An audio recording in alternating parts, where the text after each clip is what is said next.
കുറച്ച് കമ്പിളി നൂലുകൾ കൊണ്ട് ക്രോഷ്യ അല്ലെങ്കിൽ ക്രോഷ്യ എന്നെല്ലാം അറിയപ്പെടുന്ന തുന്നൽ പണി ചെയ്യുന്ന ഒരു കാഴ്ച കാണാനിടയായി. ഈ ഒരു കാഴ്ചയിൽ നിന്നാണ് നമ്മൾ ഒരുമിച്ച് കുരുക്കിയ കവിതയുടെ ക്രോഷ്യ തുന്നലുകൾ എന്ന കവിത പിറക്കുന്നത്. മറ്റൊരു സുഹൃത്ത് ഒരിക്കൽ സൂചിപ്പിച്ചിരുന്നു, ഒരാൺ സുഹൃത്തിനൊപ്പം രാത്രി കടൽക്കരയിൽ ഇരിക്കുമ്പോൾ കടലിൽ നിന്ന് ജോലി കഴിഞ്ഞ് വന്ന ഒരാൾ ഇരുട്ടിൽ ഇപ്പോൾ ആണും പെണ്ണും ഇരിക്കരുത് എന്ന് അവരെ താക്കീത് ചെയ്യുന്ന ഒരു സന്ദർഭം.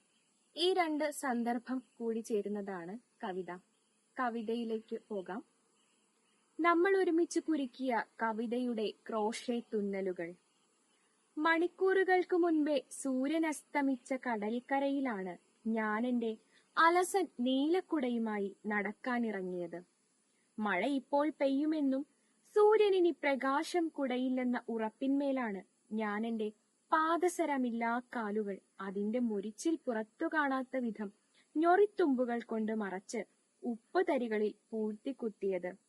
ആരെങ്കിലും കാണുമെന്ന് എന്റെ നിശ്വാസവായു നിന്റെ ചെവിയിൽ ഓർമ്മിപ്പിച്ചപ്പോഴാണ് കാണാനുള്ളതീ സകല പ്രപഞ്ചമെന്ന് നീ ഉമ്മ വച്ചോർമ്മിപ്പിച്ചത്.